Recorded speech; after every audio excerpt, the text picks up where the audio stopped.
वो कौन लोग थे जिन्होंने बाबा साहब अम्बेडकर को आगे नहीं बढ़ने दिया? अगर से वो प्रधानमंत्री बन गए होते तो आज दलित समाज होता ही नहीं, ये तो राज्य कर रहा होता। तो दलित समाज से कांग्रेस को इतनी घृणा है कि उन्होंने बाबा साहब को कहीं आगे आने ही नहीं दिया।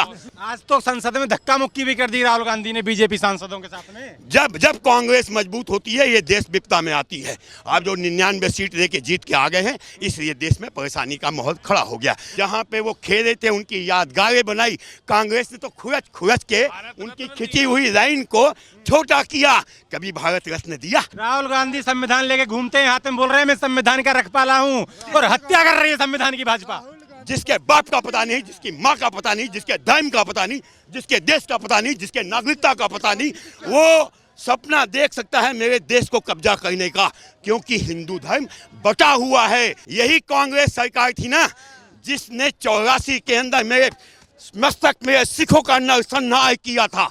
मैं कैसे भूल जाऊं? ये मंदिर कहां से निकल के आ गए? यही तो कहना चाह रहे हैं, यही नफरत बोल रही है भाजपा। हाँ। जहां मुसलमान की आबादी ज्यादा वहां आप कह रहे हैं भेदभाव हो रहा है।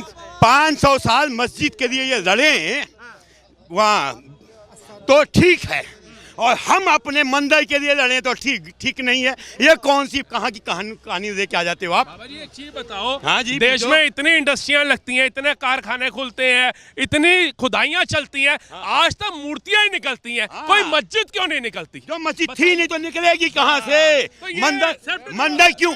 एक मिनट। मंदिर की जो खुदाई हो रही है ना, जो मंदिर बन रहे हैं ना, तो सरकार मूर्ख नहीं है कि मंदिर बनने दे रही है। उन्हें पता है मंदिर बनने से इनकम टैक्स आता है। मंदिरों की कमाई से 1 लाख करोड़ रुपए की कमाई होती है, 1 लाख रुपए करोड़ की कमाई होती है, और किसी धर्म से नहीं। तो मंदिर बनना देश के विकास में अहम रोल अदा करता है। नहीं तो इसी देश के कुछ लोग कहते हैं आज आपकी सरकार है, आप कहीं भी खोदकर मंदिर निकाल ले रहे हो, एक दौर हमारा भी आएगा। तो जब आएगा वो तो कोई शक नहीं, आज से 50 साल बाद इनका दौर आएगा, और ये जो हम सब कुछ बना के बैठे हैं ये सब कुछ मिटा देंगे। इसलिए आबादी को रोकना आवश्यक है। जहाँ जहाँ इनकी आबादी बढ़ जाती है वहाँ से हम भाग जाते हैं।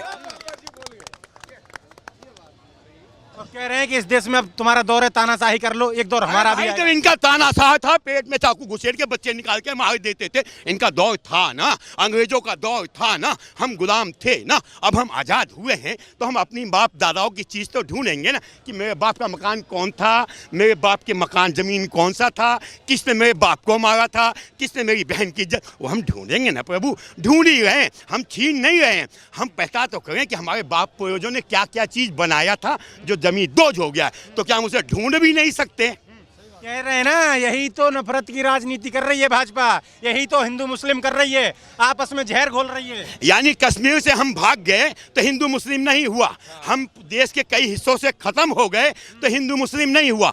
जहां हम आज़ादी से अपने कानून के दायरे में रह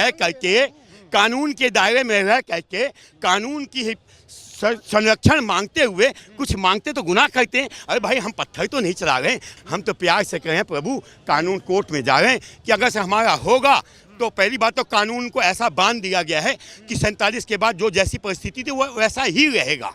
लेकिन हम जानने का अधिकार तो है ना हमारा कि हमारे बाप की क्या क्या चीज़ थी। बोल रहे हैं मंदिर से थोड़ी रोजगार मिल जाएगा, कभी शिक्षा और स्वास्थ्य की भी तो बात करे भाजपा कि मंदिर ही मंदिर केवल है। मक्का में जो मंदिर बनाया है, क्या वो पागल थे? मंदिर बनाया तो उससे विकास होता है। जो काशी विश्वनाथ में मंदिर बना है ना, तो 5 लाख लोग जो जाते थे अब 35 लाख लोग जाते हैं। तो उससे क्या होता है?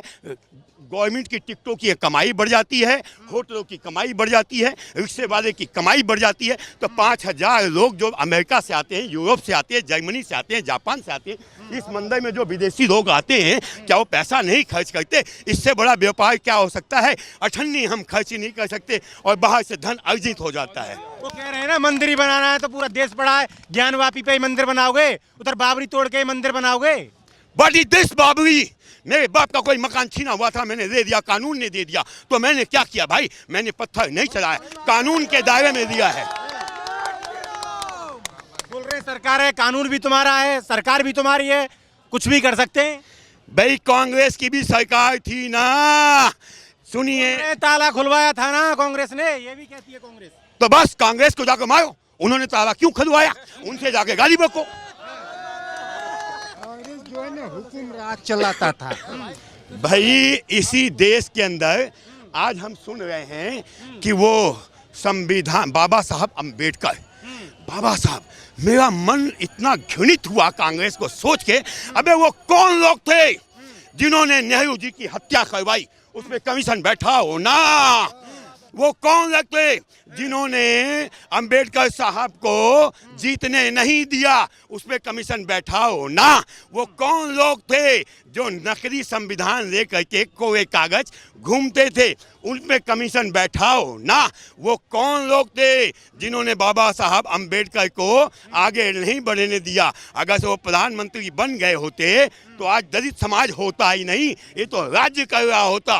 तो दलित समाज से कांग्रेस को इतनी घृणा है कि उन्होंने बाबा साहब को कहीं आगे आने ही नहीं दिया।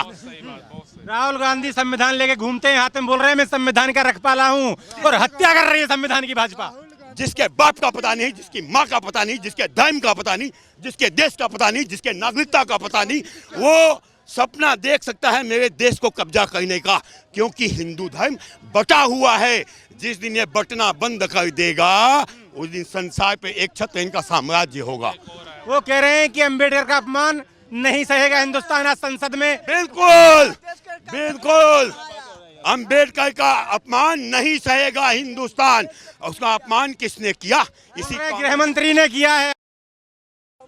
वो आदमी कभी अंबेडकर साहब का अपमान नहीं कर सकता जिसने 16 नंबर राजपुर रोड में उनकी यादगार बनाई, इंग्लैंड में जहां वो पढ़ रहे थे उनका यादगार बनाई, जहां पे वो खेले थे उनकी यादगारें बनाई। कांग्रेस ने तो खुरच खुरच के उनकी खिंची हुई लाइन को छोटा किया। कभी भारत रत्न दिया? अरे ये तो उनसे इतना घृणा करते थे कि कभी आगे ही नहीं आने दिया। लेकिन जब उनकी उन्नति हो रही है, वो आगे बढ़ रहे हैं, उनकी खिंची हुई लकीर को पुनः वापस जोड़ा जा रहा है, तो ये घृणा से भर गए हैं और चाहते हैं ये फिर लड़ मरे, ताकि जो भारत रत्न मिला है उन्हें वो वापस दिया जाए, ताकि जो उनकी यादगारें बनाई गई हैं वो सब विध्वंस कर दिया जाए, क्योंकि वो नेहरू के आगे किसी को नहीं चाहते। आज तो संसद में धक्का मुक्की भी कर दी राहुल गांधी ने बीजेपी सांसदों के साथ में। जब जब कांग्रेस मजबूत होती है ये देश विपदा में आती है। आप जो 99 सीट लेके जीत के आ गए हैं, इसलिए देश में परेशानी का माहौल खड़ा हो गया। आने वाले समय में उनकी तेरहवीं हो जाए। हम मोहब्बत की दुकान खोल रहे हैं, आप कह रहे हैं परेशानी। दुनिया में इससे बड़ा बेट दुनिया में इससे बड़ा नहीं हो सकता। मोहब्बत की कोई दुकान होती है, मोहब्बत कोई सामान है जो बेचा जाता है। अबे तू व्यापारी है, मोहब्बत तो वहाँ होता है जो दारू बेची जाती। दुकान तो होती दारू की, दुकान तो होता है नृत्य की, दुकान तो होता है मधुशाला। अबे प्यार तो छुपाया जाता है, प्यार तो दिखाया जाता है, दुकान नहीं खोली जाती प्यार की। प्यार का दुकान कौन खोलता है? जो शराब का व्यापार करता है, वो दुकान खोल के बैठाता है, लोगों को दारू पिलाता है, उसका घर बिगाड़ देता है, कहता है ये प्यार का महफिल है पीने के। राहुल गांधी और प्रियंका गांधी दोनों नीले कपड़े पहनकर आज संसद पहुंचे थे अंबेडकर के सम्मान में। हम एक हैं तो मजबूत हैं, इसका काट क्या चाहिए? इसके काट के लिए ये बैठे हैं। यही कांग्रेस सरकार थी ना जिसने 84 के अंदर मेरे मस्तक में सिखों का नरसंहार किया था। मैं कैसे भूल जाऊं उस कांग्रेस को। मैं तो उसे गंद लकड़ी से भी नहीं छूना चाहूंगा जिसने मेरे देश में ऐसे ऐसे अत्याचार किया जिनको सुन करके रोंगटे खड़े हो जाते हैं आज भी। तो फिर आप बताइए, संविधान की रखवाली करने वाली कांग्रेस है या फिर भाजपा? भारतीय जनता पार्टी। भाजपा।